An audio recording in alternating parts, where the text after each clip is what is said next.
Welcome to House of Misteria. Today, I will be discussing several generic cards from Arcane Rising. I will share my opinions on them and my thoughts on how they can be used in sealed and draft formats. We will be starting off with Backalley Breakline. This card states, if an activated ability or action card effect puts Backalley Breakline face up into a zone from your deck, gain 1 action point. I find this card to be useful in multiple aspects. For one, the red version hits for 5 at 1 resource cost. Secondly, its effect can be triggered by Wizard, Ranger, and Mechanologist to various degrees of usefulness. Wizard using his hero skill to banish it face up from top of deck, Mechanologist using boost to banish it from top of deck, and Ranger using its hero skill to put it face up into the arsenal.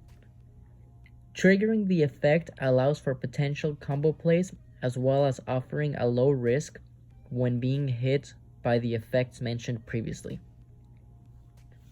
Next up, we have Cadaverous Contraband.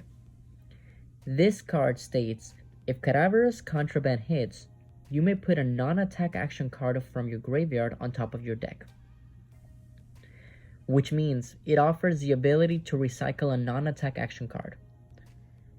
This set, Arcane Rising, has a good amount of non-attack action cards, and I feel this card can help keep pressure on the opponent by threatening to recycle a card that can pose a threat to the opponent. Up next, we have Come to Fight.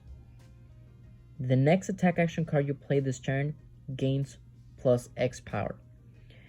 The reason why I say it's plus X is because the blue version of Come to Fight gives it plus 1, the yellow plus 2, and the red version gives it plus 3. This is one of the cards that Cadaverous Contraband can get back. With the red version of Come to Fight granting plus 3 attack power on the next attack action card, it can pose a threat when playing cards that have unhit triggers. When this action is played and resolves, it goes to the graveyard, which makes it a target for Cadaverous Contraband's effects. I am very fond of Come to Fight because it costs 1 to play and it has a blocking value of 3, so at worst you have a solid blocking card in deck. Now if you have the blue version, Come to Fight may only grant a plus 1 power, however it can pitch for 3, it can block for 3, so it can work as either a pitch card or a blocking card if you really need it in a sealed format. Irinas Prayer and Enchanting Melody are up next. While they don't provide any combo options being defensive cards, I want to mention them because they are a great way to protect yourself from arcane damage when you don't have the equipment for it. Enchanting Melody also serves as a protection against regular damage, so it is very useful against Dominate. Another defensive card is Fate Foreseen. This is a defense reaction that I find to be great for setting up plays. With its red version blocking for 4 at 0 cost, as well as all versions having opt 1, this card offers great value in protecting you and allowing you to get a bit of information about the top of your deck, which helps determine how you want to play your next turn. When talking about combo plays, Lead the Charge is one of my favorite cards in sealed format, with its ability being the next time you play an action card with cost 0 or greater this turn, gain 1 action point. That is the text for the red version. The yellow version says an action card with cost 1 or greater, and the blue version says an action card with cost 2 or greater. This turn, you gain an action point. You can set up multiple attacks during a turn without trying to get go again.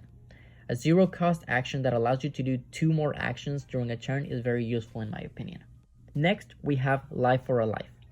If Life for a Life hits, gain 1 life.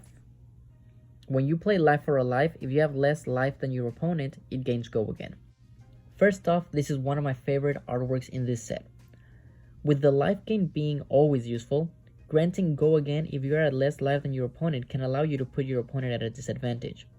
This card can help dish out turns that will make your opponent want to block and ultimately limiting their play options during their next turn. Talking about advantage, we also have Plunger Run. The next time an attack action card you control hits this turn, draw a card.